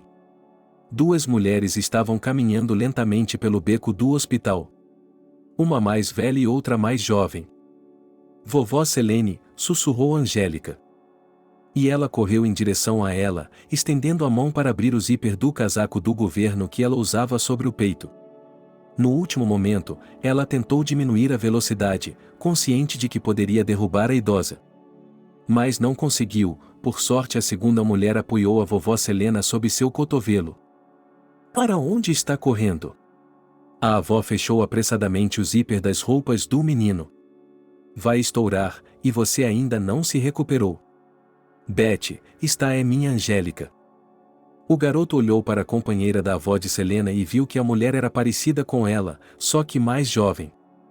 Mas ela tinha os mesmos olhos azuis e já estava tirando o chale para jogá-lo sobre a cabeça do menino. Belry observou a cena e sorriu. Ele percebeu que algo havia mudado na vida de Angélica. Não faz muito tempo que o menino temia ser mandado para um orfanato. Mas, aparentemente, isso não o ameaçava agora. E Verônica não conseguia tirar os olhos de Belry. Ele era o mesmo homem com quem ela sonhava todas as noites. Até Angélica receber alta, eles passavam muito tempo juntos todos os dias, Verônica, seu futuro filho adotivo e Belry. Uma mulher tomou para si a responsabilidade de ajudar um homem que havia perdido a memória. E ela logo conseguiu descobrir quem era o homem. Surpreendentemente, seu nome era Belry e ele havia chegado à cidade em uma viagem de negócios. Ele morava ao lado da mesma casa que Verônica havia conseguido. E ele era o proprietário do Alabai branco. Na ausência de um homem, os vizinhos tinham medo de soltá-lo, apenas para alimentá-lo. A família foi reunida após cerca de 6 meses. E agora, em uma casa de madeira bem arrumada com persianas entalhadas no primeiro andar, vive a avó Selena. Ela escolheu esse cômodo ao lado da cozinha. Eu me levanto de manhã, faço o café da manhã para todos, faço bolos, ela costumava dizer. Angélica se mudou para o quarto ao lado dela. Não foi fácil resolver todos os problemas com os papéis. Mas agora o casal Verônica e Belry são seus pais adotivos. O menino cresceu e ficou mais forte durante esse tempo, agora ele se parece muito com o pai, mas seus olhos são azuis como os de Verônica. E agora Angélica não quer outra família. Obrigado por assistir o vídeo até o final. Inscreva-se no canal, avale como. Adeus.